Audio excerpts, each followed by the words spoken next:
In a previous episode of Homeless Ninja, which you can view by clicking on this link, I had the great pleasure of interviewing Jeff Funicello. Only a portion of the interview is included in the episode, so for those of you who have seen the video, here's the rest of the interview that you've missed out on. Hey, this is Chris Kennedy again, and I've been in Arizona for a little over 2 weeks now, and I have loved it. The weather, the food, and the training have all been phenomenal. I'm here with Jeff Funicello. Did I say your name correctly? Funicello, yes. Funicello, okay. Yes. He is the Master Instructor of American Pankration at the Spartan Academy here in Mesa, Arizona.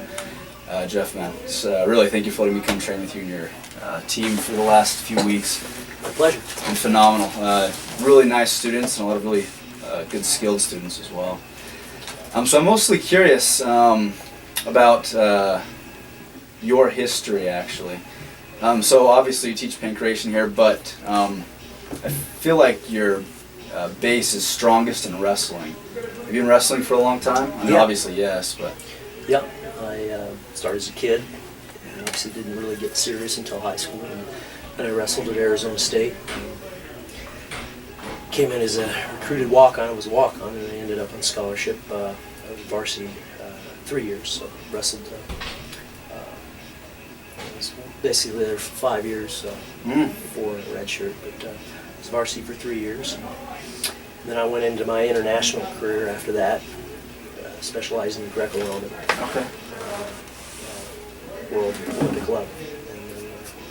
You've been to the Olympics before, is that correct? I was an alternate 4 times. Okay, but, awesome. I never made the Olympic team. 4 times, you said? Yeah. Wow. I was in 4 final Olympic trials. So, best I ever, I medaled and won some international tournaments, some Class A tournaments. But best I did, I think, it's most prestigious on the Greco-Roman circuit. I got a silver medal at the Pan American Games.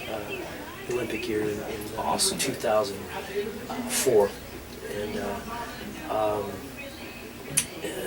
won some other medal in some other international tournaments abroad. I probably wrestled in 50 countries throughout my career. Had over 1,000 matches. That's awesome. Between Jeez.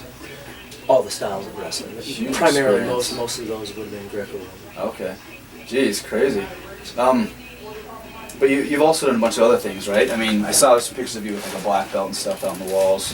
What other martial art backgrounds do you have? Judo, sambo, submission wrestling. We differentiate between jiu-jitsu and submission grappling because there's a big difference in the mobility.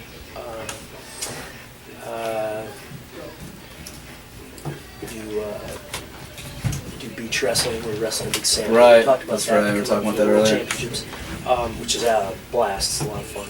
Of all the styles, it's probably the most fun. Where are those typically done? The trials on usually the coast, in Carolina along the East Coast, Okay. and then World Championships typically along the Mediterranean, the Black Sea, the Adriatic, usually on the Mediterranean. So, Cool. Anyway, and kickboxing, Muay Thai, boxing, right. close quarter battle. So it is a complete mixed martial art. Right. Come from a strong wrestling background, and our submission grappling itself, our submission wrestling, is a wrestling-based grappling style, which is great for MMA. And why I say that is we apply a lot of principles such as position before submission, versus maybe some jiu-jitsu styles might go after the submission but leave themselves Definitely. in a position. So, Yeah. Stuff like an inverted guard is not something that we really focus on because it's not a good idea in MMA. Certain things are, guys passing your guard, just turn your back to avoid points. Just of a technicality, you're still really passing your guard, You're just turning over. So our guys are taught to really fight for real position. They'll play the game when it comes down to a tournament or something like that, but how we train is really based on position that's functional for MMA and position before submission. Right. When the head goes, the body follows. You can't fight if you can't breathe. So I try to force feed these guys certain fundamental principles. Yeah, I've noticed a lot of them in the classes. I felt them too while sparring with you guys.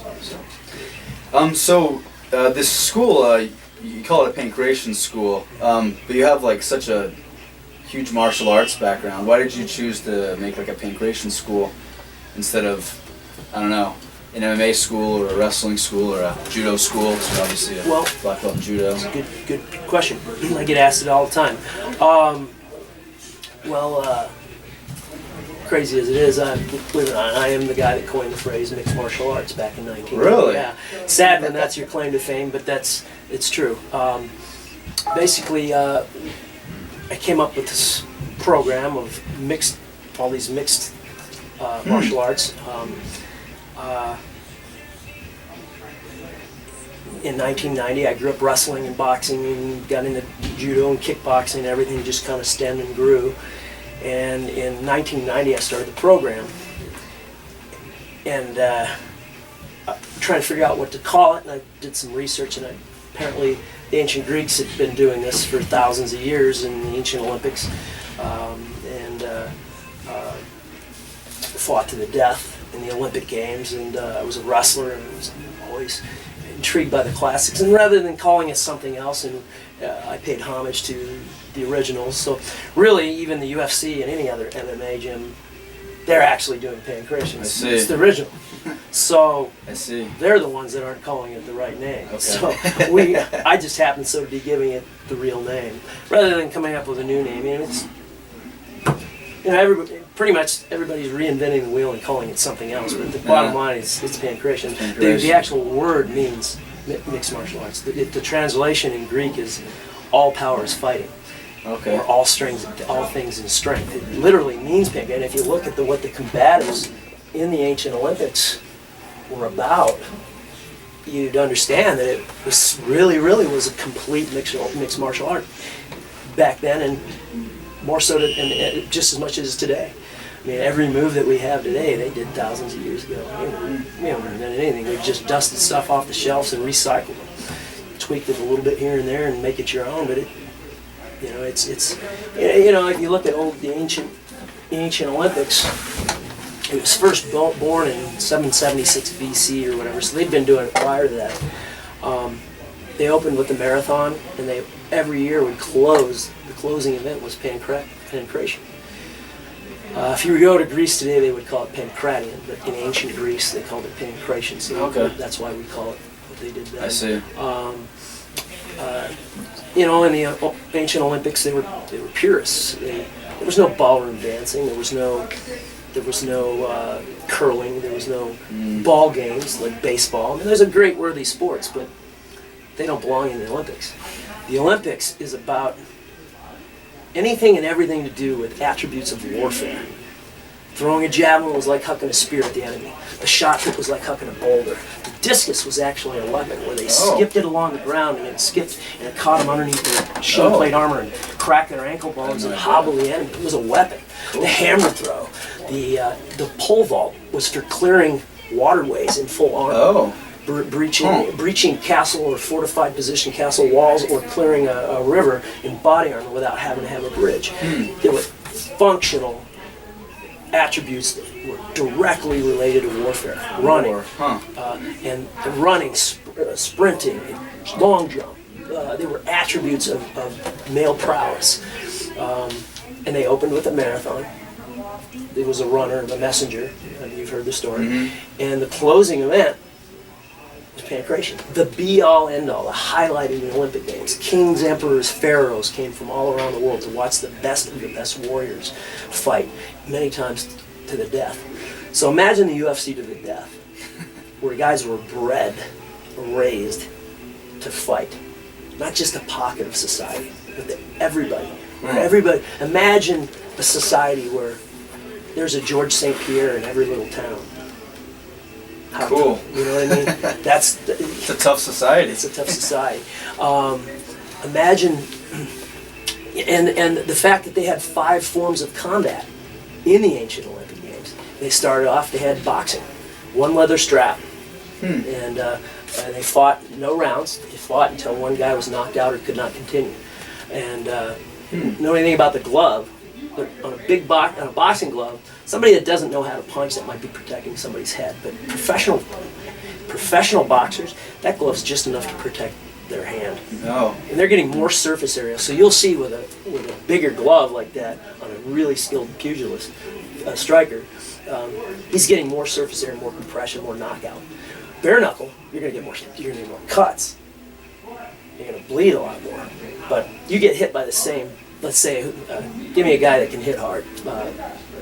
Weidman, right? Okay, yeah, Weidman. He hits you with an bare fist. It's gonna bleed you more than the boxing glove. For sure. Boxing glove's gonna get more compression, more surface area, more knockout. So that leather strap, guys bled like crazy back then.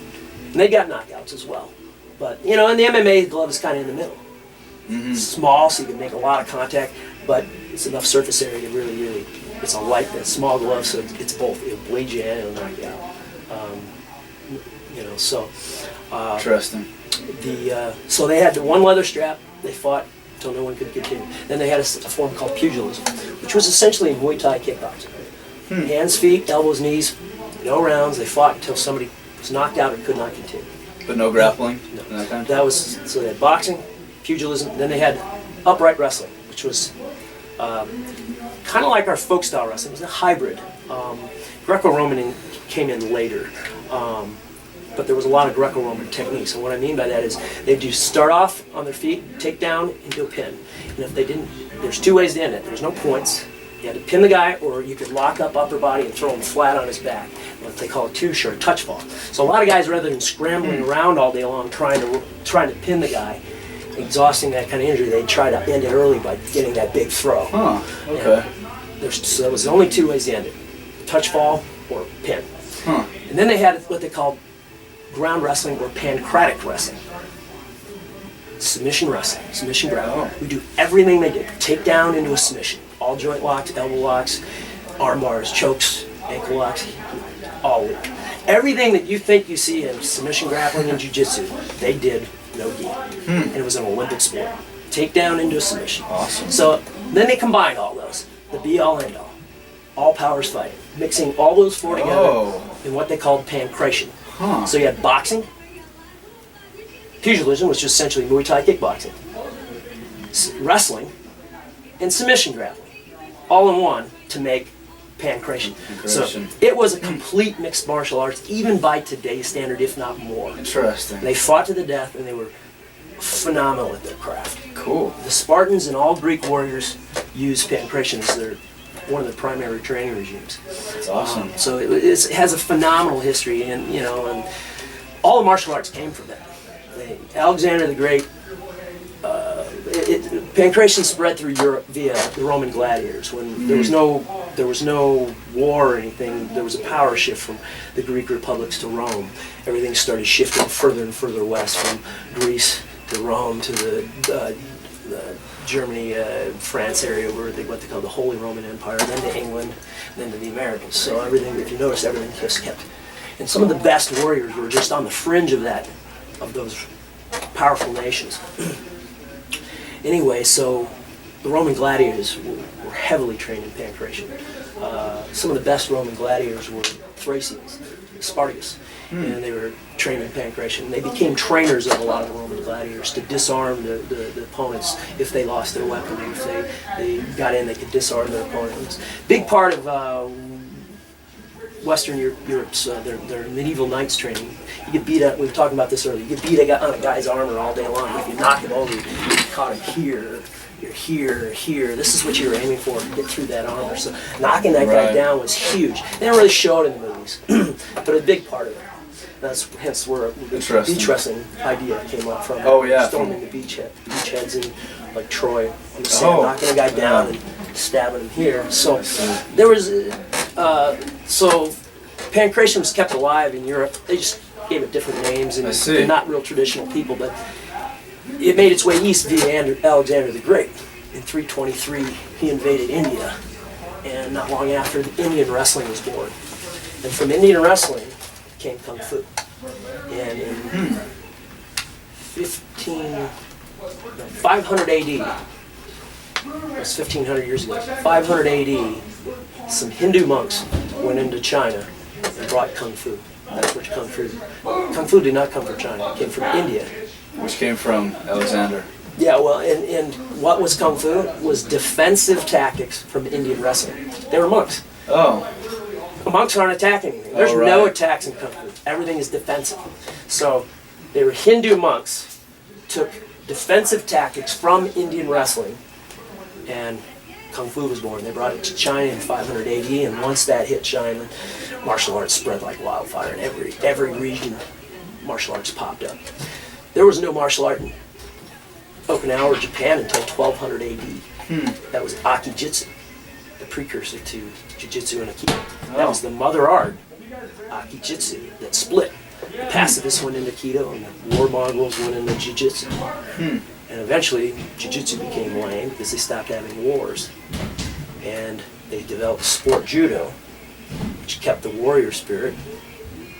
And then they brought Jiu-Jitsu back alive out of the Newaza from judo. Right. Jiu-Jitsu, what you see today from Jiu-Jitsu, Brazilian Jiu-Jitsu, that's just groundwork from judo. Right. So they didn't have that there until 1200 AD. All that came from, trickled down from Indian wrestling through Kung Fu from China. That's very interesting. That's really interesting. So everything came from the Greeks. It was all Pancration to begin with. So it's awesome. Everything came from them. You know, so there's a long legacy, a long history, and most people don't know this. But yeah, that's where the real MMA is. So what they're doing in the UFC and Pride, it's a Pancration term. They've just given it another name. That's awesome. So. Wow, that's a lot of info. You've answered pretty much every question except for two. Okay. I'm glad. Okay. It feels like you're reading my mind. So I guess one of my last questions would be, there are so few schools that actually call themselves Pancration schools. I don't know why. You don't know why? Okay. There are a lot of those. They have some new kind of, where you have no affiliation with these guys, the ones that wear the little pajamas, and they do like the Fila, essentially karate guys. Right. We have no affiliation with that. I've had my guys go into those tournaments, and they're neat, but that's really not what Pancration is. Ironically, it's ironic that I have been asked to go to Greece to teach them their own art. Pancration, that's funny. it's almost, they've got guys like that teaching it, and there's some old school guys like myself, but for the most part, they're doing stuff like that that's not really even, it's a watered down version for keep people from hurting each other. And, you know, it's a nice sport, but it's not really what we try to be. You know, keep it as close to the original. Yeah. Here I definitely see that. Boxing, kickboxing, MMA. You know, close quarter battle, wrestling, submission grappling. You know, it's a. You know, and ours is why I say ours is based off of wrestling styles, no-gi wrestling styles. Because I mean, when you think about it, gi is it's a cold weather sport. Had the Spartans lived in Siberia, they would have developed a belt and jacket style, just like Sambo was developed in the tundra in Russia. The cleats were web gear on fatigues. The slick wrestling shoe that they have is symbolic of slipping around on the ice. The whole idea was to hobble a guy by snapping his ankle and leaving him out for dead on the tundra. It was developed for the Russian military in the ice-cold tundra. Well, when you're wearing a parka, big, huge, thick jacket's a different game. Japanese, their dress code was a gi. It was just like us having our uniform being the jeans and the t-shirts. That was how they dressed. So that's what they learned to fight in. So that's what they learned to fight in. They made the judo gi a little thicker so it didn't tear. And it might have actually developed more in some of the cold regions. It may have been thicker. But Spartans, pretty much on the Mediterranean, it's nice weather, we're running around half naked. We don't learn to fight like that. Right. So it's great for MMA. Yeah. Wrestling, position-based fighting style. So we try to, you know, we pride ourselves on being a complete mixed martial arts where we don't really leave anything out, with a strong wrestling background, and that's what they did back then. So yeah, it's kind of how we try to model ourselves. I mean, if it worked for the greatest warriors of all time, the Spartan, it'll work for us. And it has been. You guys have some very successful students, a lot of talked to James. He's about to do his 4th MMA fight, right? He's 3-0 so far. Yeah. As a pro, 3-0 as a pro. So. You were saying like your top 5 or something? Yeah. We were just in conversation here, and we're talking about us being the Spartan Nation because of more than just the fighting and the wrestling and the heritage of the Olympics. And I was a Greco-Roman wrestler on a quest for the Olympics. The classics was something that was dear to me.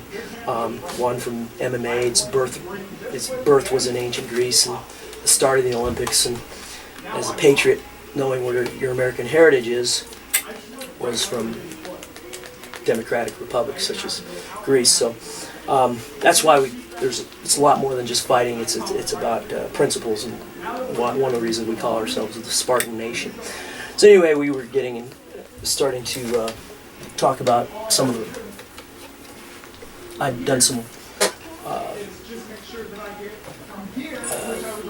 work as a guest lecturer at Arizona State for a group of Marines and their warrior culture studies, and it always comes down to people want to know what the greatest warriors of all time was, and I've done a lot of research on it, and they have these television shows that absolutely upset me because they're completely way off. They had one thing right: the Spartans were number one. Spartan, and I would add on that any ancient Greek republic was up there. They're all just, if not just inches behind the Spartans. The one that might be, is every bit as good as the Spartans would be the Thracians. But we'll go with just era, we'll call it the Spartans. They were outnumbered, and you saw the movie 300 and that pass. That was just one suicide battle. Outnumbered 300 to 1. Far more than that. They had 300. There was 300 Greek Spartans. Actually, there was only 299 Spartans and one Spartan apprentice. Oh. The son. Yeah. He was not 30 years old. Oh. You were only a Spartan when you reached the age of 30. So you were an apprentice. From the age of 7, you trained in Pancration, and then when you were 21 to 30, you were an apprentice Spartan. So he got permission to go with his father. Because his father had other sons. It was honored. So there was really 299 Spartans and one apprentice. I see. That's the truth. And they had several thousand Greeks, 700 Greeks and 1,000 Athenians or Athenians. There was about 2,000 guys there at that pass, and they knew it was a suicide mission. Leonidas led it from the front, like most Alexander the Great, most King Richard the Lionheart, all the Robert the Bruce. A lot of those guys back in the day, they don't stand at the back. They led from the front. We haven't had that since World War II, where we had generals on Omaha Beach. We had 2 generals on Omaha Beach in the first wave. One was a guy by an old Italian guy by the name of General Cotta, and another guy by the name of Teddy Roosevelt Jr. He was the former president of the United States' son and the current president of the United States during World War II's nephew. Oh, wow. You won't see that. Yeah, I won't see that at all. He was ordered by Eisenhower directly not to go. Both of them. And they said, our boys are going. Either if you're going to send my boys, I'm going. Both of them came out of the gates, those Higgins boats, in the first wave on Omaha Beach in some of the bloodiest sectors, and they were in their 60s. These guys were 60 years old, both of these generals. And they both lived. They said their guys had so much confidence watching these old men, watching Grandpa storm that Omaha, and come out, and they're like, they'd go through hell with him. So he gave his kids, because these guys were like his grandkids, they were in their teen, some of these guys are 18 to 30, kids. So when those guys saw him come out, they said that they were so confident. So anyway, we have not had a generation like that since World War II. You will never see that again. The British, the Prince, he's kicking doors in Afghanistan in the Royal Marines. And he's heir to the throne, but you don't see that very often. Yeah. So anyway, but back in the ancient days, they led from the front. When William the Conqueror invaded the Norman invasion, 1066, against Harold Hardrada, the 2 kings clashed first, and then the armies fought. Wow. That's how it went. Alexander the Great clashed. He was at the front of the battle. Wow. King Richard Lionheart was at the. So all these guys are at the front of it. They're lucky. Even Julius Caesar did that. Crazy as it sounds. So, and they may not have done it every battle, but they did it most of the time. So that's why these guys would follow them anywhere. Anyway, where I was going with that, Leonidas led from the front, and he was at the front, spearhead of that battle, and they were in that narrow pass. And I think they did stack bodies. They killed 30,000 Persians that day. They did not lose a man the first day. Not one Spartan. So to overcome those kind of odds is what we were talking about. The Spartan could fight 1-on-1. They could fight 1-on-10. They could fight in phalanx. Amazing. Where there was 10 of them linked up against an enemy in unisex. They didn't lose a man the first day. Second day, goat herder gave him the tip on them. Right. So they had to fight on two fronts, and they started losing men the second day, and then they were overwhelmed. And eventually, Leonidas was killed, and they were fighting over his body. I think it was a couple arrows that hit him. But bottom line is, to overcome those kind of odds, there's a warrior state versus an empire. Empire doesn't really care about the individual soldier. The warrior state does, and they put resources into that individual, such as what we would do in our spec ops, U.S. Navy SEALs, Special Forces, Rangers, Marine Force Recon, or MARSOCs, and the Delta Force. So the Spartans have been likened to the Delta Force of antiquity.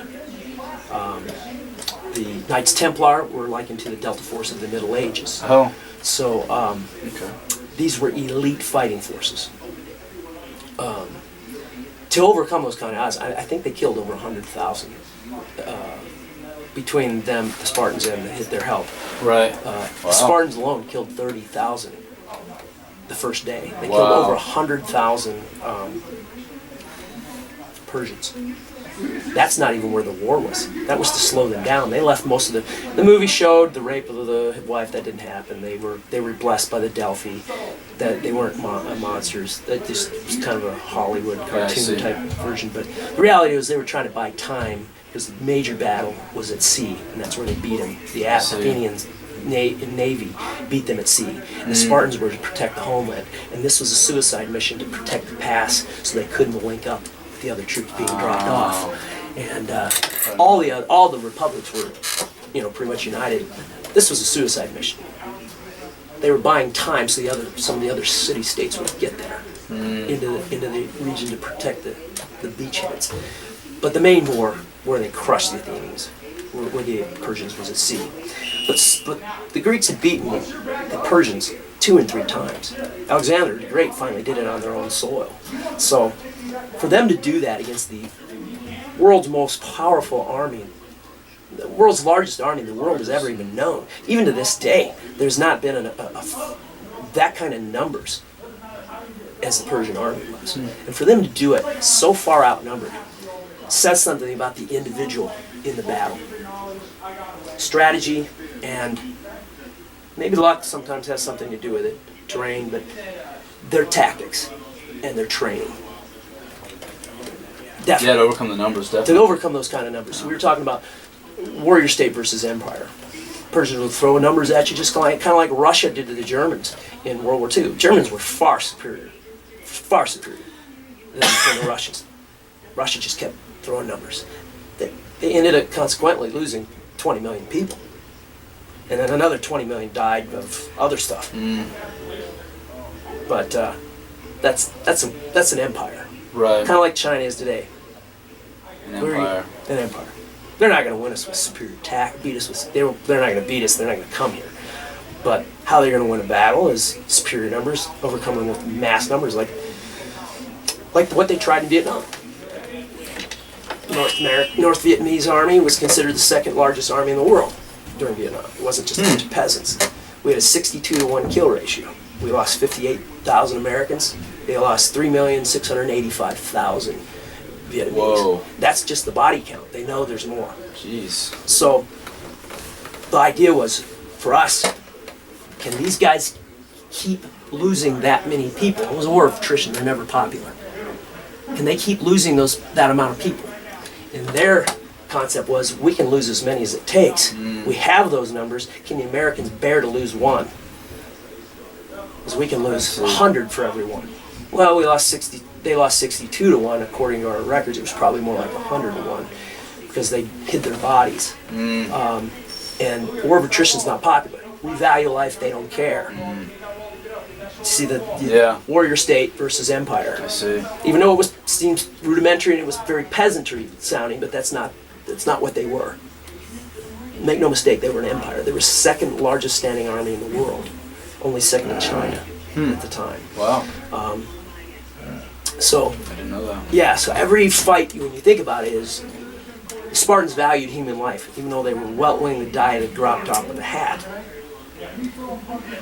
Western civilization values human life, and they'll put a lot into the efforts of an individual soldier.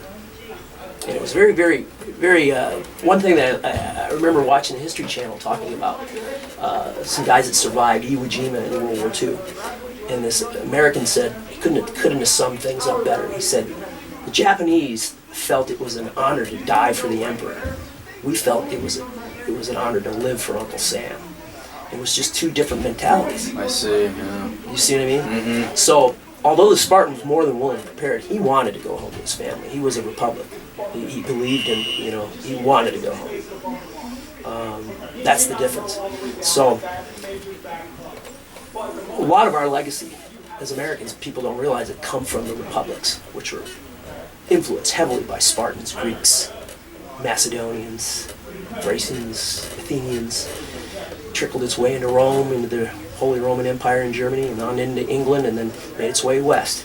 So every great warrior society was on the fringe of those powerful nations. And that's kind of what I'm getting at. I see. All of those powerful, powerful places. The guys on the fringe of that.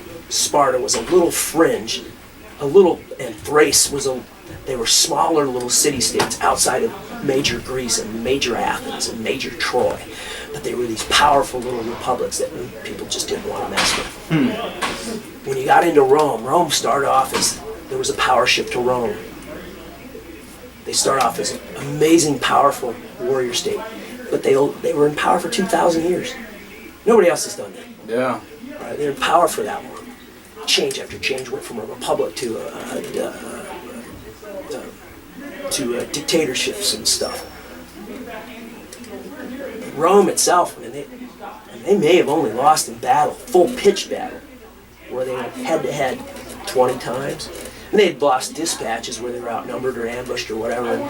But major wars where they lost major battles. Rome did not lose very often. They were tactically sound and they were well trained. They started having problems when they started becoming more of an empire. But they lost to the Roman gladiator when under Spartacus. Yeah, that's right. He led a slave revolt. He was a Thracian. We talked about Thrace being another phenomenal warrior state. And New Pancration, ironically. They lost. The Romans were beat started off as 200 slaves that raised an army along the way and trained them basically like special forces would do. A bunch of elite training a bunch of regular guys and making them elite. All right, and making their own army. They were beat Roman legions, outnumbered 200 and 300 to 200 to 1. And they beat them 3 and 4 times. When they finally were leaving, they made it all the way to the Swiss Alps, or the Italian Alps. They had beaten the Romans 3 and 4 legions at a time. When one full legion seldomly had ever lost in battle. They lost to the Goths in Germany. They lost a couple times where Hadrian's Wall is between England and Scotland. They never went into Scotland because of crazy Celts. There's parts of Germany they didn't want to go in. You saw that movie Gladiator where they're trying to push into the Goths, the Germans. They lost against Hannibal had invaded Hannibal had a couple times to him. They lost to the Huns a few times and different German barbarians. But I mean, it can be counted how many times that they beat the Huns, and then the Huns beat them, and they beat the Huns, or the Huns beat the Eastern Byzantium, and then the Western beat them. But they beat the Huns as many times as the Huns beat them. Hannibal had beat them. They had beat Hannibal. So they never really got their butts wiped by anybody. They lost a battle here and won a battle there. Nobody had ever just came in and crushed them. Right. Maybe finally the German barbarians did. They sacked. Ironically, the barbarian is the one that got rid of the gladiatorial names. They found it disgusting. Oh. So the Romans lost 4 and 5 times against the Roman gladiators, outnumbered 200 to 1. Wow. All right. They got their freedom. They got to the Italian Alps, and some knucklehead convinced one of his higher-ups convinced Spartacus to go back into Rome and take over. He had his freedom. They all could have went home. Oh, jeez. And he got greedy. He said, you know what, we could take this place and take over and make this place right. And when they went into Rome, there was 5 or 6 full legions waiting for him, and they got smashed. Yeah. And they were numbered like 2,000 to 1, and they just got hammered. And he was crucified. All of them were killed. And that was the end of that. But they beat him to get their freedom along the way, 5, 6 times in battle, 3 and 4 legions at a time. So, hands down, when you're beating the largest, most powerful army in the world has ever known to this day, since it's the Persians, outnumbered several thousand to 1 as a Spartan. When you're beating Rome, the most powerful army that the world has ever known, probably, I mean, the longest legacy. Definitely. Running the world for 2,000 years, when they seldomly lost in battle, when you beat them 200 to 1 in their own turf. Yeah. And they're slaves. Yeah, they're slaves. For their entertainment. You're a badass. Yeah. What it is these guys are proven. So I look at things historically as, if somebody says they're a great fighter to you, great. But if somebody says, you know what, this is the guy that he knocked out Chuck Liddell, Randy Couture, Cain Velasquez, Dan Henderson, and Brock Lesnar, and beat 3 of them in a street fight because when they jumped, that's a badass. Yeah. Well, that's basically what these guys have done. Yeah. They've proven in battle against a worthy foe in the times that these guys were at their best. Yeah. So, Spartan and Thracian I count as one. Roman gladiator, I would say, would be the next. I'm doing it in chronological order. Okay. The third would be the Viking. The Vikings were some of the most powerful individuals the world had ever known.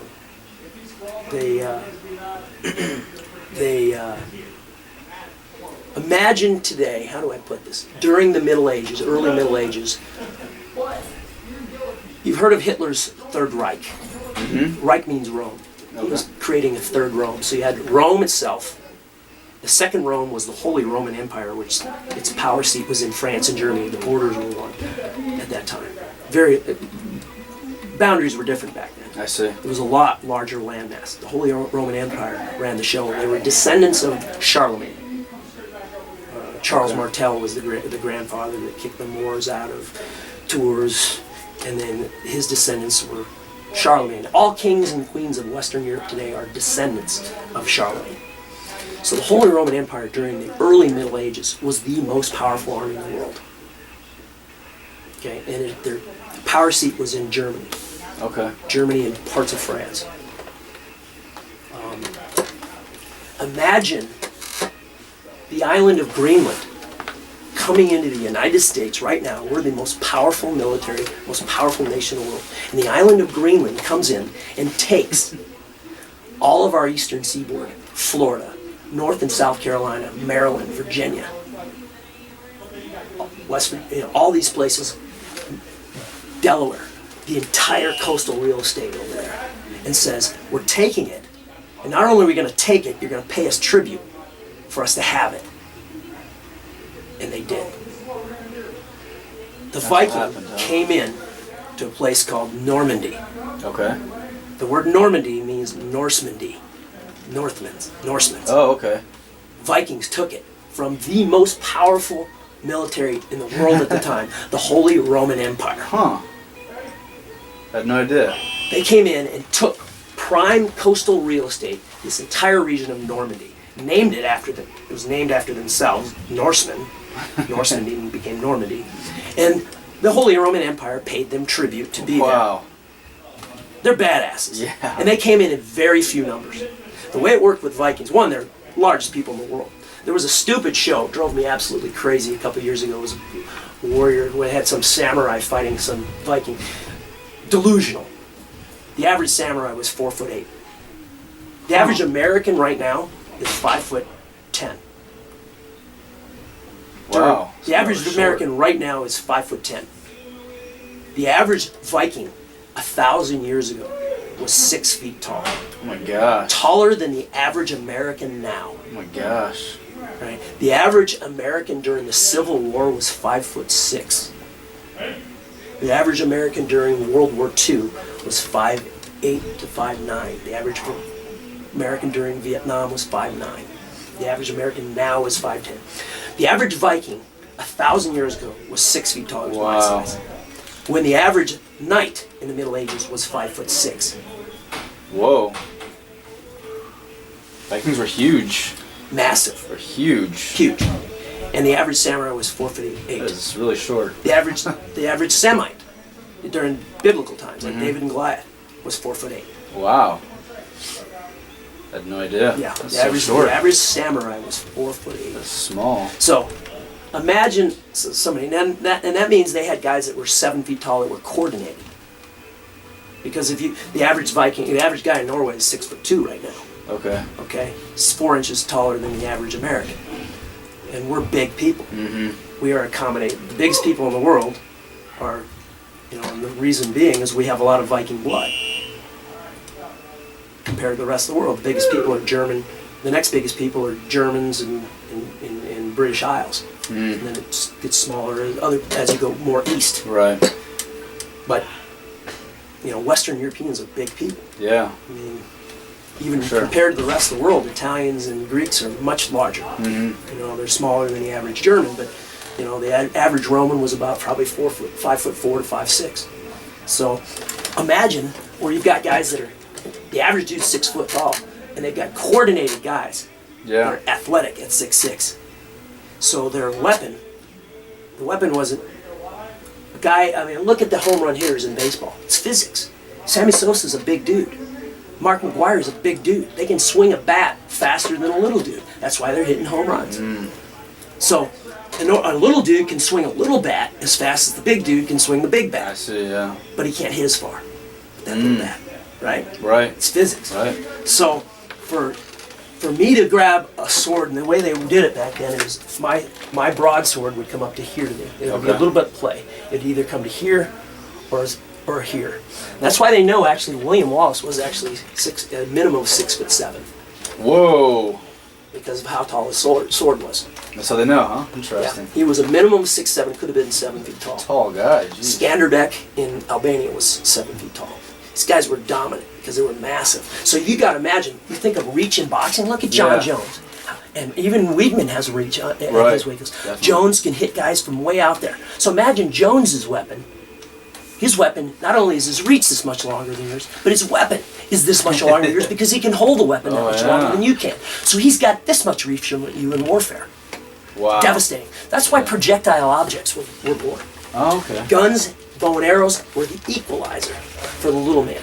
The only way a samurai or any of those guys are going to have a prayer against any of these guys is the bow and arrow. You look at the Mongol, why they did so well, they didn't fight anybody hand-to-hand. The Mongolians were the kings of the steppe. A client is attempting to reach you on your cellular device. These guys were the kings of the steppe. Mobile warfare. All on horseback, back, in and out with bows and arrows. The bow.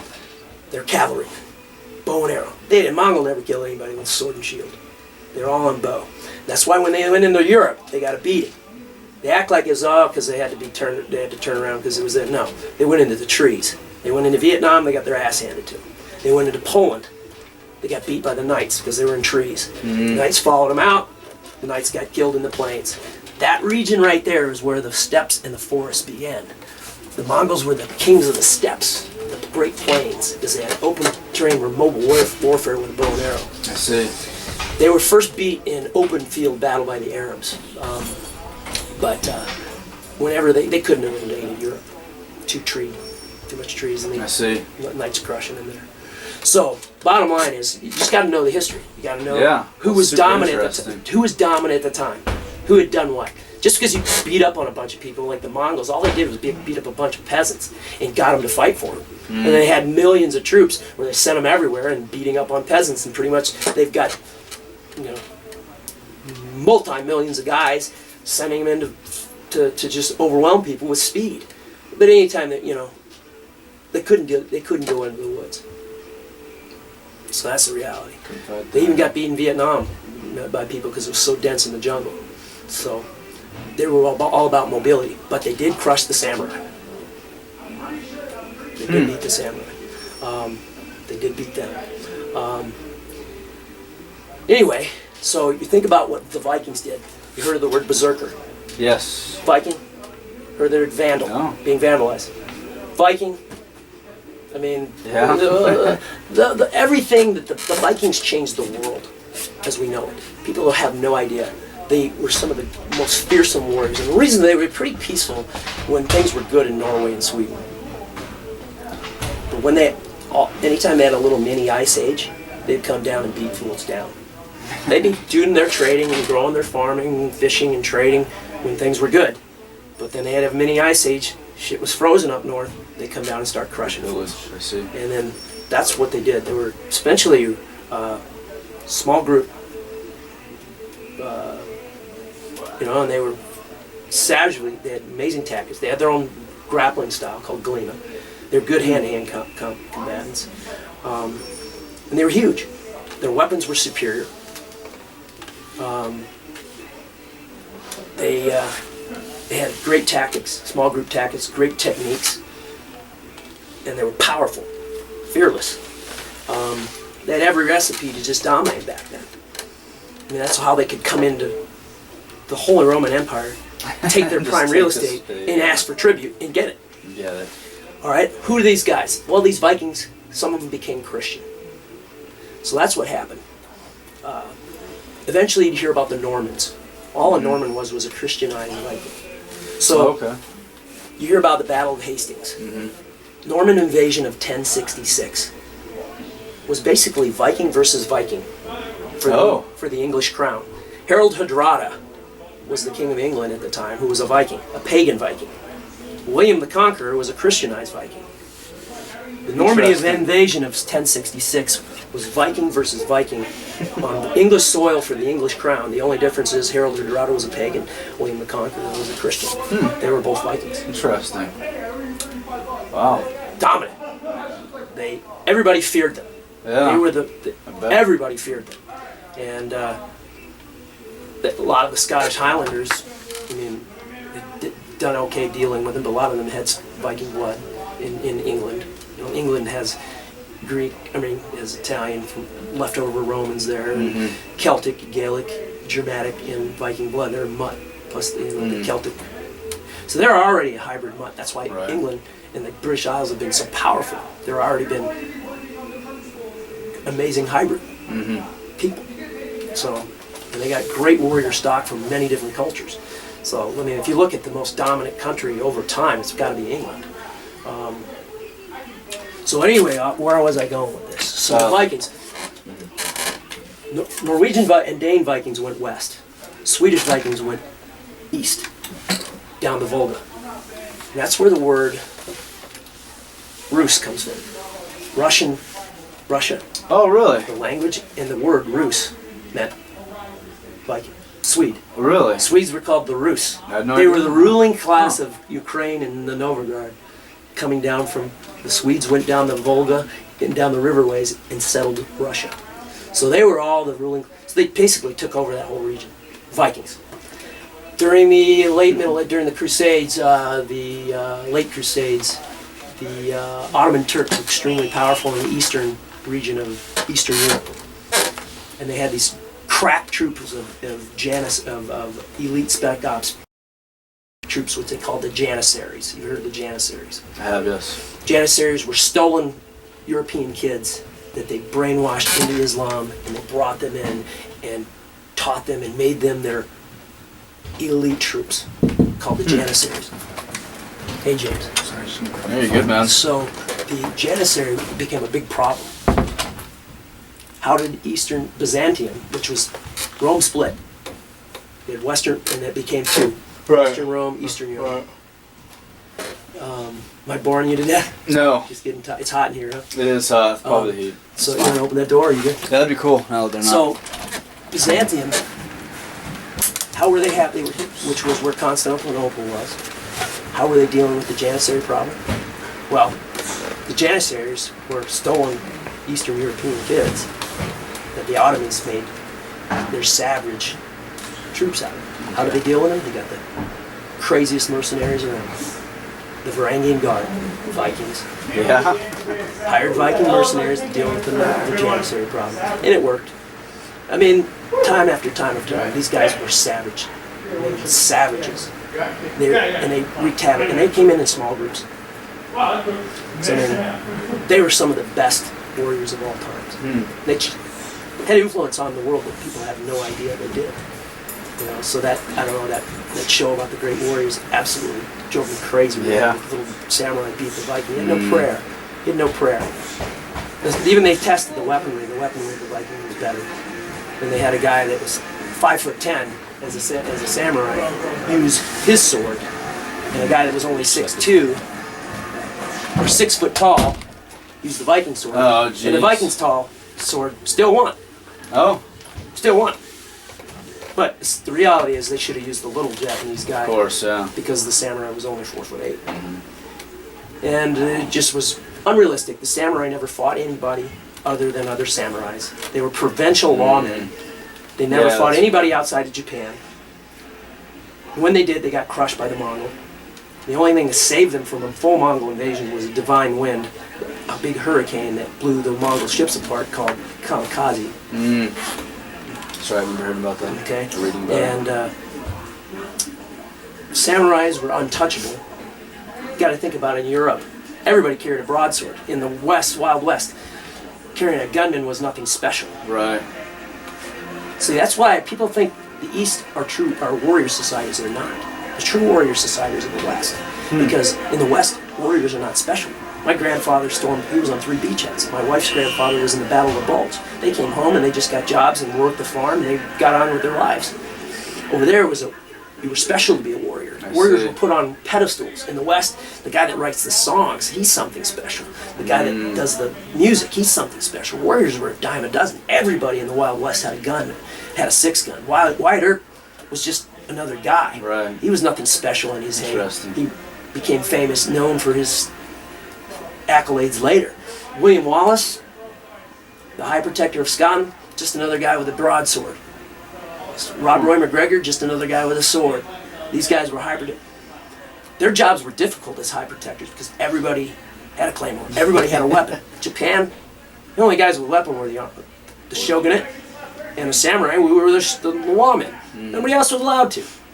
They weren't allowed to carry it. So they walked around with their swords out, and they were honorable samurais, and a lot of them were very good. But the reality is, how old are you? 26. I'm 43 this Saturday. I'm 42 right now. We would never be allowed to fight as samurais. Really? No, we could not fight. I would have to fight somebody my skill level and my experience level, and you'd have to fight somebody yours. We wouldn't be allowed to fight. Weird. Sometimes, now there's a difference between shogun and samurai. Shogunate was the military. But sometimes samurais, as a provincial lawman, they were not on military, would get attached to certain shoguns, certain warlords in their armies. And they would be mercenaries and whatnot. And they would have honorable battles, and sometimes they would fight in these masked battles, and they trained for a living. But most of the time, they were lawmen. Not really. They never fought anybody outside of Japan. Do you see the difference? I definitely. They're not proven. They're really, historically, they have a lot of mysticism, and they're neat. They have cool armor, and they really look cool. Their weaponry, there's a reason why they first of all, the bent sword is really a cavalryman's weapon. A straight sword is for hand to hand. I see. Cavalry was for slicing heads off as they swoop by. But they had a slight bend to it. And the reason they did they moved in such a fashion is because if they really clashed their swords, they a lot of times would break. Oh, really? They fought with their swords in a fashion to purposely not break them. They would have gotten smashed by a medieval knight. Yeah. It wouldn't have been a contest. But people today, there's a lot of mysticism behind them, and they're neat, they're cool, and I would say they're in the top 100, but they're not in the top 50 for sure. And they may be in the top 200 actually. They'd be lucky actually to be in the top 100. Not even close. They never proved themselves outside of Japan. It's the truth. Yeah, that's what you're saying. You look at history, you look at their weaponry, you look at their physical capabilities. Guy 4'8" is not going to wield a sword as fast. And when your guy's armored up, his only prayer against anybody is projectile object. If those guys could mass great arrows at people, they have a chance. That's their only prayer with anyone. It's that simple. I see. So, projectile object is the equalizer for the smaller man, especially a guy that's not proven in warfare like the Romans have been in. Mm-hmm. The Romans, I mean, yeah, there's a big difference between a little clash of a warlord here and a clash of a warlord there and an invasion. Oh yeah. It's different. Of course. So, of course. The Viking is there. The next guys up there would be the Knights Templar. The Knights Templar are really amazing. There was only 1,500 of them at the time. They were the Delta Force of the Middle Ages. Ironically, they were descendants of the Vikings. They came from Normandy, France. King Richard the Lionheart was a Norman. Oh. And he wasn't actually a Templar, but when he went into the Crusades, he had Templar as his spearheading the way. He had Templar spec ops guys spearheading this force. But he was Norman. Just because you live in Normandy, France, doesn't mean you're French. They're Viking. Like Randy Couture, that's a French last name. Right. It's from Normandy. Oh. It's not French. It's a Viking. You see the difference? He definitely looks like more of a Viking. Yeah. That's not. It's from It's a French last name now, but it's from Normandy region. I see. You see anything? Oh, definitely, yeah. Cool. Bottom line is the Templars were Normans. And there were 3 crusading orders at the time that were professional orders. The Knights of Malta, or what they call the Knights Hospitaller, they were from Malta, the Italian, they were from Italy. The Teutonic Knights, they were Germanic, and then the Knights Templar. Knights Templar are probably the most famous, and they changed the world. The world is what we know it today because of them. Absolutely, and warfare, and what people have done historically is because of them. Look at this Swiss Army knife. Yeah. It's a Templar cross. Oh. Who has the most stable banking system in the world? The Swiss. Why? Yeah. I don't know why. Well, after the Crusades, there was only ever 1,500 Knights Templar at a time. And a lot of people think that the Crusades was about Christians wanting to make Muslims, Islam, Christians not about that. It was about protecting the Holy Land, making it open to all pilgrims, all people to worship. And the Holy Land was open for all people to worship forever until. And there was like 15 different crusades. That's what people understand. It wasn't one crusade. It was like 15. There were crusades that weren't even called crusades. Before that. Even in Spain, the best warrior Spain ever had, this guy was one of the best warriors of all time, by the name of El Cid, who was given his nickname by the enemy, just like Lionheart was given his nickname by his enemy. When you're giving an enduring nickname by your enemy, you know you're a badass. Yeah. El Cid was called God's champion by the Moors because he came out victorious every time he took the field, always outnumbered. And he was a phenomenal warrior, but his arm, I don't know if his army might be in the top 10, top 20. But the Templars, I mean, King Richard the Lionheart went into battle, 201, and they invaded when they went into the Holy Land. And what started the Templars, the orders were, it was very common for back in the day for everybody to go on a pilgrimage to Jerusalem, the Holy Land, once in a lifetime. And this is where, as a Christian, you hear the word, that is my walk of faith. You've heard this, right? Yes. Where does that come from? It comes from way back then. Oh. Walking. Cool. Because when you went on a pilgrimage, you did not ride on a horse, you didn't ride in a carriage, you walked. You walked. So imagine walking from France to Jerusalem. That's a long hike. Yeah. And here's the kicker. Imagine doing that when there's no such thing as paper money. Oh. With coin only. Yeah. That's like walking from where we're at now, Arizona, to Florida with only coin. Wow. Wheelbarrows full of coins. And you're Jeez. open pickings for robbers and bandits Yeah. and thieves. So what the Templars did, the crusading orders, the Knights Hospitaller, that's where we get the word hospital, or hostel from, Oh. youth hostel, hotels. The Crusaders started the credit card. They started the banking system. Oh. The first credit card. Wow. Because these people, there's no paper money. It's all gold and silver. Coin. It's heavier now. And you got to walk.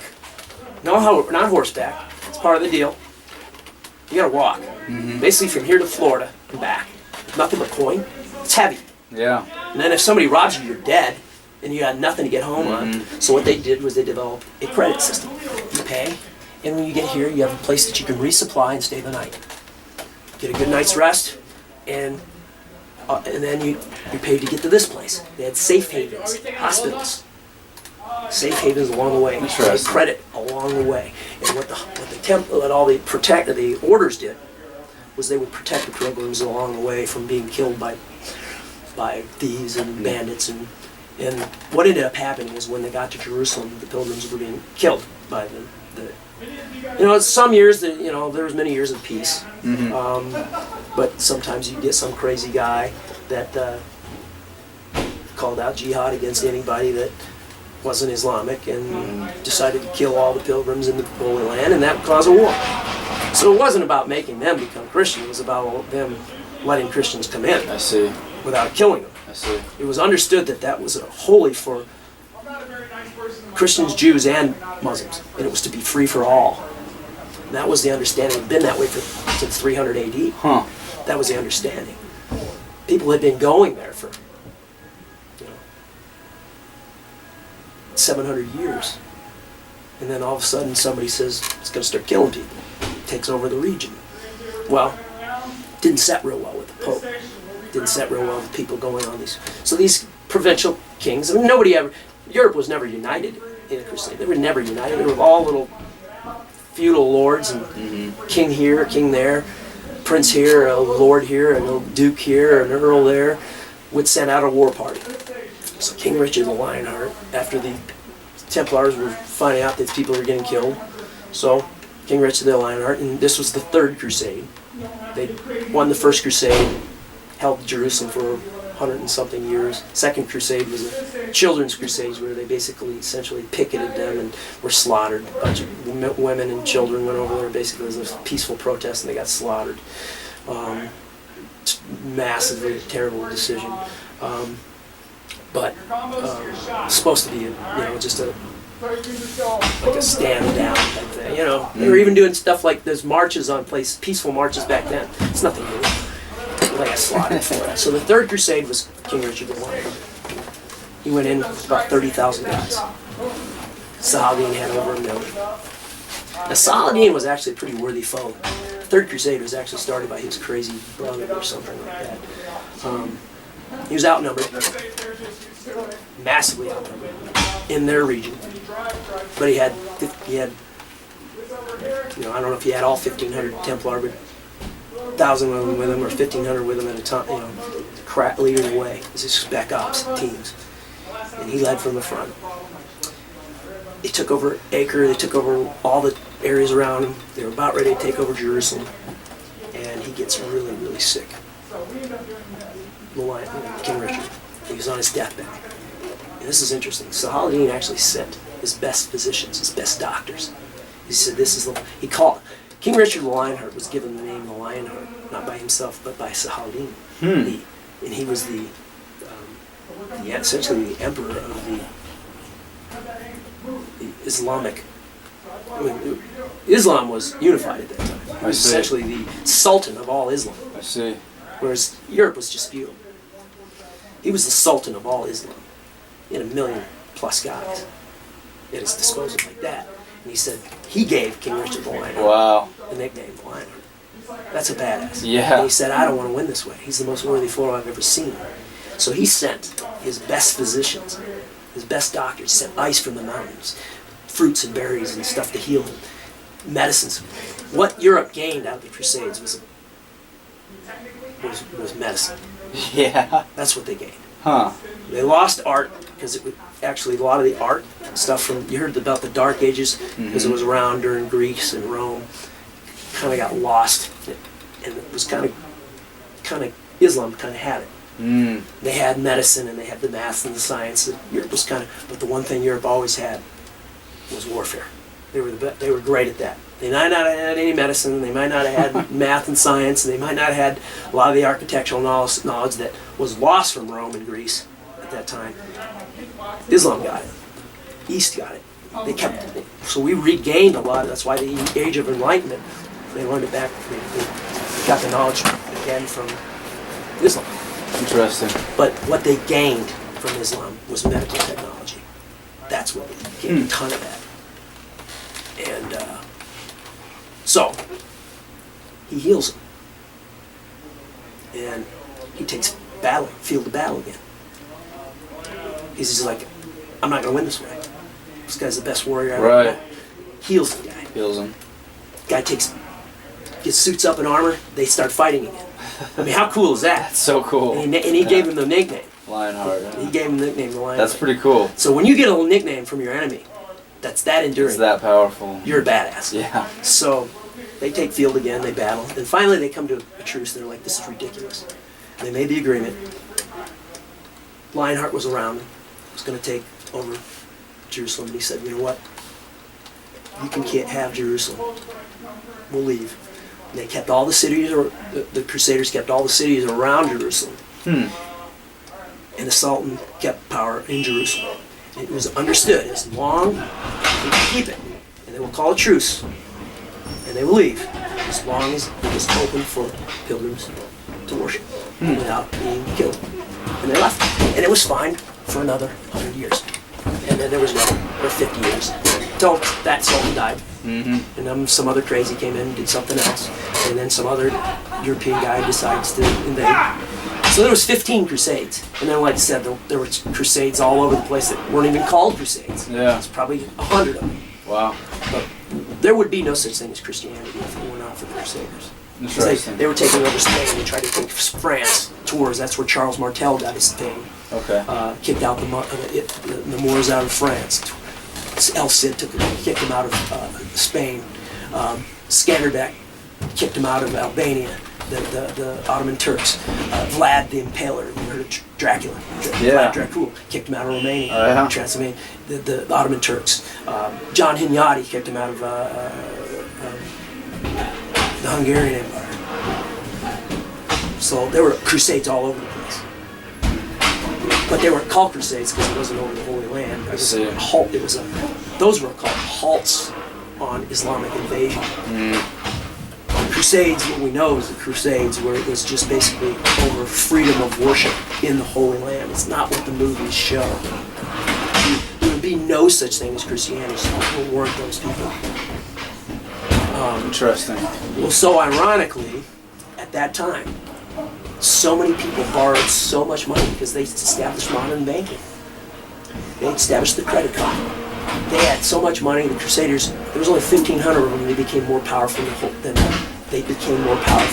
emperor of the Holy Roman Empire. They became more powerful than the Pope. So this, I think it was King Gregory. One of the kings of the Holy Roman Empire made a deal with the Pope. He said, let's declare them as heretics. And so we don't have to pay them our debts. And what's interesting is the last Pope that just died. I'm not Catholic, but it's interesting. John Paul. right before he died, he came out and publicly declared that finally after that long, that the Knights Templar were not heretics. Yeah. And said that it was made up by that Pope and that King. King cleared their name after all those centuries. He is the one that came out and finally did that, but said it was made up. And cleared them. But so in the middle of the night, 500 of them get a knock at the door, and then, yes, they had an army waiting for them to snack them up while they're in their home. And they had, their little little estates. So 500 were captured in the middle of the night, and they were burned at the stake. Wow. So that's where they were. The lucky number 13 used to be a lucky number. It became unlucky because it was Friday the 13th. Oh. That's why we had Friday. Really? Yeah. I had no 500 Knights Templar were burned at the stake. The other 1,000 fled. 500 went to Switzerland. 500 went to Scotland. Oh. Now, look at those societies. Yeah. Switzerland was a peasant farming society up in the mountains. John Hunyadi had just beaten the Ottoman Turks, and Hungary, the Hungarian Empire, was the most powerful Eastern European nation there was. They had just beaten the Ottoman Turks. They were tough. And they decided they were going to expand their land and invade Switzerland. And they got their asses kicked from a bunch of peasant farmers. Well, those peasant farmers had learned to fight from those 500 Knights Templar. And then they became the most stable banking place in the world. They got that's why they're still a warrior state. They were set up by the Knights Templar. That's awesome.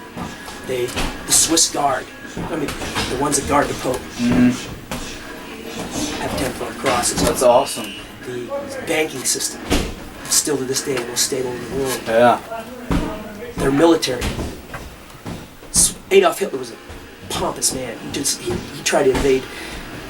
He tried to invade Russia in the winter. He said Switzerland cannot be taken. He never set foot in Switzerland. Wow, really? No. Switzerland was the only place in the middle of a war-torn, crazy European war, World War II. Switzerland was able to remain neutral. Wow. And nobody set foot in Switzerland. Because everybody has an assault rifle in their home. Everybody's part of a militia, and it's mountains. Yeah. And they all know how to fight. I mean, it's amazing. Awesome. It is amazing. 500 guys did. Yeah.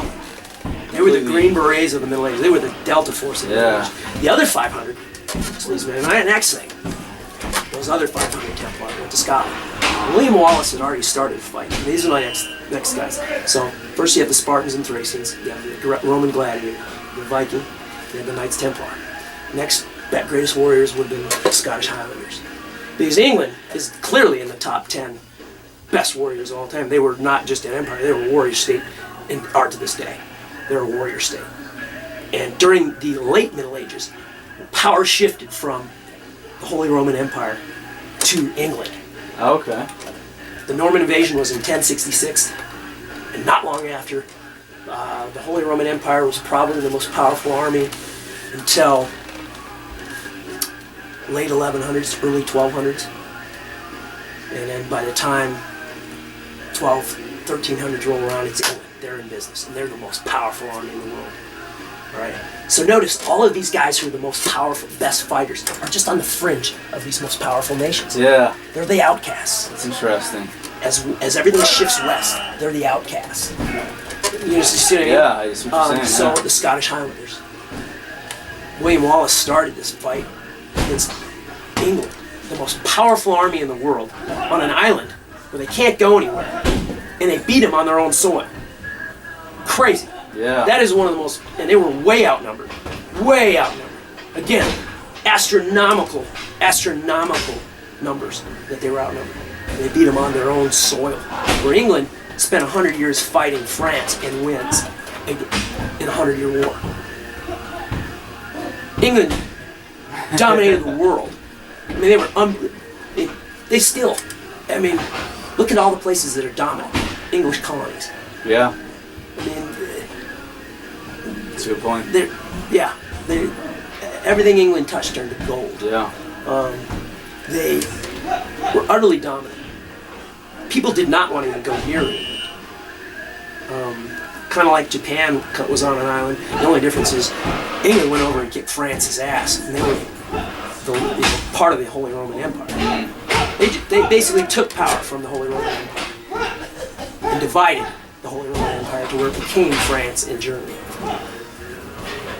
And a lot of, and they got a piece of that place called Normandy, Hastings, and some of these other places that they claimed as theirs.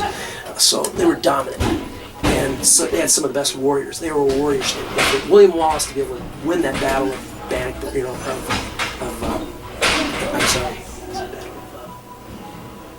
Sterling Bridge and a lot of those places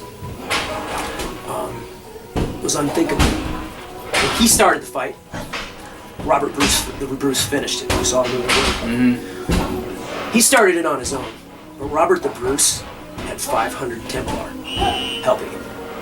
Interesting. He finished it and was victorious in the Battle of Bannockburn with the help of 500 Templar as training and leading those Templar armies. Yeah. So they also helped the Scottish Highlanders become who they were. Cool. Their freedom. And as a matter of fact, the protector of the order, the highest ranking guy was in Scotland and Switzerland. This is what's fascinating for world history. I'm a descendant of Leif Erikson, who was a Viking in the Americas. I'm also a descendant of Christopher Columbus on another side of the family. Oh, cool. He was Italian. Sailed for Spain, but he was Italian. Well, Christopher Columbus knew that there was something over here. I'll tell you, he had maps. Here's what really happened. This is so fascinating. It rewrites our stuff. It's common knowledge. In 1326, when the Vikings came over the Americas in the 800s and 900s, anytime they traveled over here, it's known they were in Maine, they were in New Hampshire, they were all over the place. Right. Up into Minnesota, all over Greenland, they came. They came and went. They had maps. The Vikings had settled Normandy. Who became Templar. Normans, right? Normans were Christianized Vikings. Right. Those Christianized Vikings that were called Normans eventually became Templars. An elite group of them became Templars. Those Templars split 500 went to Scotland. A guy by the name of Sir Henry Sinclair was the protector of the Templar Order in 1326. He came to America. Oh. In 1326. Wow. He was in New Hampshire. There's a place, look it up online. It's called the Stonehenge of America. And there's carvings of him. There's such thing as independent discovery. You could develop fire in Africa when I developed fire in Asia and have no correlation. Sure. But Celtic writing is not. If you see a sign, there was no metal in America. American Indians had no metals. There was no such thing as that. They didn't have horses. They didn't have horses to the Spaniards. Right. Conquistadors brought horses. So, for a sculpture to be on a rock of a man with a Templar cross, with full armor, with a beard, American Indians didn't have beards. Didn't have beards. For a white guy in armor, beard, with a Templar cross, in Celtic writing saying, Sir Henry Sinclair, 1326. That is not an independent discovery. Yeah. It's not an accident. Of course. He was here. Here's what's crazy. Sir Henry Sinclair, he trips back and forth. They think they were bringing all of the Ark of the Covenant. Because they've been the ones, they think they were bringing them here to hide them. Ark of the Covenant, the Shroud, the Holy Grail, all the different things. Here's what's crazy. Christopher Columbus married Sir Henry Sinclair's great-granddaughter. Oh, no way. Yes. He married her great-granddaughter. No way. It is what it is. Christopher Columbus had Sir Henry Sinclair's maps, who was a Templar. Huh. Who, Templars were Normans. Normans were originally Vikings. He essentially had Viking maps. Wow. Christopher Columbus knew, he may have thought he was finding India and thought that I'm going around the world's much smaller, these guys don't know what they're talking about. the world's much smaller. They're talking they went to India, the other direction. He may have thought that. But he had maps to But get the fact is, He knew it was here. He knew that something was over there, and he had maps to get there. that is It awesome. turns out he was much larger than he thought. He wasn't in India, he was some other continent. But he had maps to get there. That's so He married cool. the great-granddaughter of Sir Henry Sinclair. Does that make any sense? Oh, it does. That's cool. It's the biggest conspiracy the world has ever That's known. interesting. And they've had stuff like this on the History Channel that most people don't see it. I've never heard anything like this. Yeah. It's amazing. And it all has to do with the greatest warrior cultures of all time being on the fringe of those republics that just kept moving west. And then, after England, the West young man, they made it to America. And where did the West go after that? Bested. Look at the guys that were the warriors during the look at during the Revolution. Those were guys on the fringe of society. Some of these guys, like the Sir Francis Marion that led like you saw Patriot. These guys that were, out in the outback from the French and Indian Wars. And then as things kept moving west, you had the Lewis and Clark, these guys that kept going further and further west into the wilderness. And then they had the crazy cowboys after the Civil War that kept going west to find more.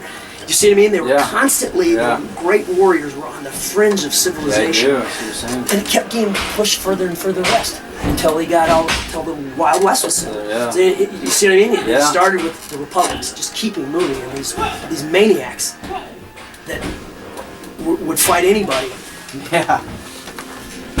on the fringe of civilization were the greatest warriors because they kept bucking the system. Yeah. I mean, the world thought we were crazy getting involved fighting against England. The Mexican-American War. Mexico was considered the largest standing army in the world had ever known. I mean, the world at the time. Santa Anna's army, of course, a lot of them didn't have shoes, but they had a lot of weapons and they had a massive amount of people. I mean, when we beat England, who would have thought that? I mean, do you see what I mean? Oh, yeah. So great warriors just on the fringe of these great warrior states and these great empires, but constantly bucking the system. I like they that. are proven. So when people bring up samurais to me, I'm just like, they're really not proven. Not that. They may have been great, but they're not proven. Yeah. For them, they'd be lucky to be in the top 200. I would put the ancient Israelites in the top 50. Yeah. At least in the top 100, top 50 before I put them. Albania, the other 10 would be, I would say, I don't have to get into the story, but I would say Skanderbeg from Albania beat the Ottoman Turks. He was phenomenal. I would say El Cids, Spaniards, did some phenomenal. England itself, Rome itself, they were phenomenal. The German barbarians were phenomenal. I mean, they were great. Attila the Hun and his army. I mean, there were some great warriors. That's the samurai can't hold a candle to.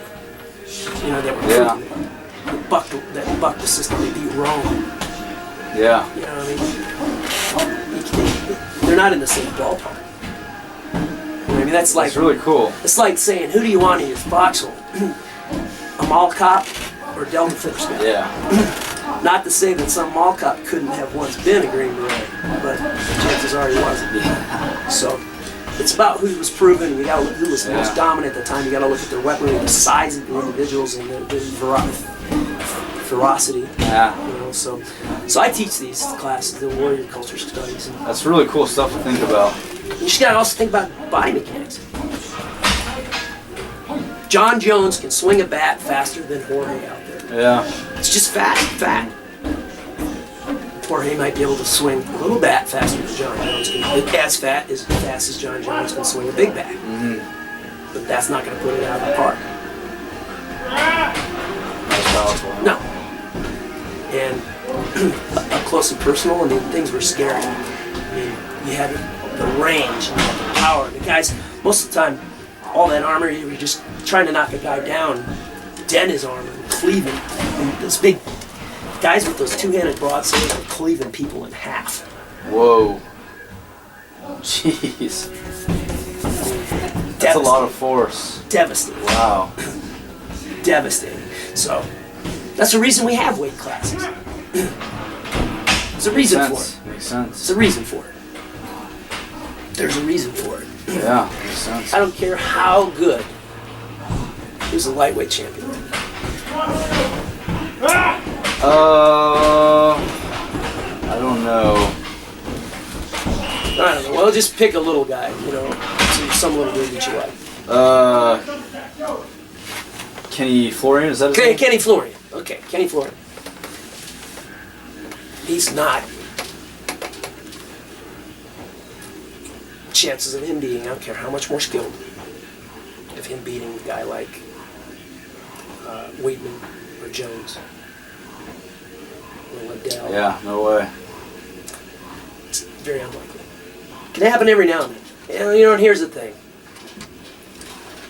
That's why little guys train, to keep up with those guys. But not all big guys are lazy. And when big guys train, they can be devastating. It's not like these big guys from other countries are a bunch of retards. They trained because their life depended on it, just like the smaller nations. Little guys. What was the saving grace of a smaller man was projectile objects. If you're if everybody in your society is 4'8", and the bunch of guys that are coming down are 6 foot tall, and that's the average, and they're coordinated, they're not Ophi at 6 foot. Coordinated, They're yeah. athletic. And they're coming down with superior weaponry as well. You need a projectile object. David and Goliath, the story. He did not kick his ass. He did not beat him with a weapon, a sword. Beat him with a projectile object, a rock. Threw a rock at him, yeah. It was the only way he was going to beat that dude. Yeah. It was the only way. So that's kind of the little history lesson. So That's awesome. I teach these things. So. You got a ton of history in your head. That's Yeah, pretty yeah, cool. yeah. So I hope I didn't take up your whole night. You're sweating your ass off. You're fine. No, sweating's good. I'll just go home and shower. But kind of gives you a little. So we model ourselves up as Spartans. You know, I mean, a lot of groups that do this whole samurai thing. That's neat. It's cool. I don't mean to take things away from people. I mean, they're interesting. They're mysterious. They're neat. And the reason they became so popular, if you go to Japan, you ask a Japanese guy where they believe the birthplace of MMA is, they will tell you America. Oh, yeah? Yeah. They will tell you America. Over there, we view them as a warrior society because warriors are put on pedestals. And they are. Go over there, I'm treated like a king. You got cauliflower here, treated like a king. They love it. They appreciate it. They're mesmerized by it. Huh. They appreciate that you're put on a pedestal because not everybody can be that. I see. Some people were fishermen, some people were farmers, some people were money makers, some people were samurai, some people were in the priests, the shogunate, some people were part of the imperial, blah, blah, blah. You had your place in life. Right. You didn't get to be a samurai. Over here, anybody, that kid from an orphanage, he can be part of SEAL. Right. He can be SEAL Team 6. Yeah. You see what I mean? Yeah. And that's how Europe was. You turn your plow, your sword into your plow, and when you went to war, you pulled the sword out of the soil. Farmers were warriors. Yeah. Everybody had a broadsword. You were nothing special. The only people who were special, people that Mozart, guys that made music and poems, they were special. Warriors were not put on pedestals. They were a dime a dozen. Yeah, I see. So it's a different mentality. So over here, the ball games, we're great. We love those. But the reality is we are really actually, Western civilization is actually the true warrior society because we don't put warriors on pedestals. They're nobody. They're nothing. Warriors are nothing special. I like that attitude. Yeah. Because you're the citizen soldier. I like that. So it's a different mentality. It's a totally different mentality. That's what Sparta was about. That's so cool. That's what we think about. Yeah. So it's a different outlook on things, and it's about being self-reliant as an individual. So. Thanks for sharing all that. Yeah. That's awesome. I hope that adds to. You can do it on a separate segment, but. Yeah, I probably will. I might do like a history. It's been so great working with you. Thank you. Great. Hope you enjoyed it. We'd love to have you so come back. much. Yeah, you know I.